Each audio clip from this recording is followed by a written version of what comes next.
দেশের বেকার সমস্যার সমাধান করা 11 মাসে না করে, কিছু শিক্ষিত লোককে চাকরির ব্যবস্থা না করে, শুধু ঐক্যমত কমিশন কি হবে, জুলাই আগস্ট বিপ্লবে কি কথা সন্নিবেশিত হবে, কাকে কত বছর প্রধানমন্ত্রী করা যাবে, কিভাবে গণতন্ত্র প্রতিষ্ঠিত হবে, এইগুলো আলোচনা করে আগামী 5 আগস্ট 1 বছর শেষ হয়ে যাবে। হাসিনার পলায়ন 8 তারিখে মানে শপথ নিয়েছে, 8 তারিখে 1 বছর শেষ সরকার। প্রিয় সাংবাদিক বন্ধুরা, আপনারা অনেক কাজ আছে, অনেকগুলো মিটিং, কারণ এই মাসেই তো হাসিনা বিদায়। আমি সংক্ষিপ্ত কথা তুলে শেষ করি।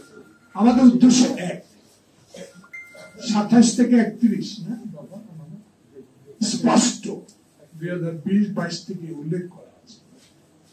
প্রশিক্ষণ বিষয় সম্পাদক আমার চেয়ে ভালো বুঝবেন যে বিষয়গুলো ইচ্ছা করলে, উপায় থাকলে, আমরা ঐক্য থাকলে, আমাদের মধ্যে যদি গণতন্ত্রের প্রতি ঐক্যবদ্ধতা যেভাবে হাসিনা বিরোধী আন্দোলনের রাস্তায় ছিলাম ওই রকম ঐক্য থাকতো, তাহলে 11 মাসের এই আলোচনার প্রয়োজন ছিল। প্রত্যেকটা দফায় দফায় উল্লেখ আছে কি হবে, কি করবে। যদি আল্লাহ পাক বিএনপিকে সরকার গঠন করার তৌফিক দান করে, তাহলে বিএনপি এই করবে, যার স্পষ্ট আমরা 31 দফায় তুলে ধরব। আজকে এইসব কথাগুলো নিয়েও কথা হয়। আজকে আমার মনে কষ্ট পড়ে যে নেতা আজকে আমার মেয়ের বয়স,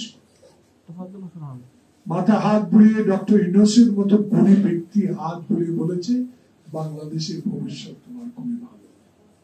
আমি এই ক্ষুদ্র পরিষদ থেকে তোমার জন্য দোয়া করি, অবশ্যই দোয়া করবো রাজনৈতিক কর্মীর জন্য, কারণ আমরা তো রাজনৈতিক পরিবার থেকে আসছি। আমাদের নেতা শহীদ জিয়া দেশের স্বাধীনতা ঘোষণা করেছে, সেই নেত্রী এরশাদ বিরোধী আন্দোলনে বাংলাদেশে গণতন্ত্র প্রতিষ্ঠার সংগ্রামে আজকে নিয়োজিত করেছে।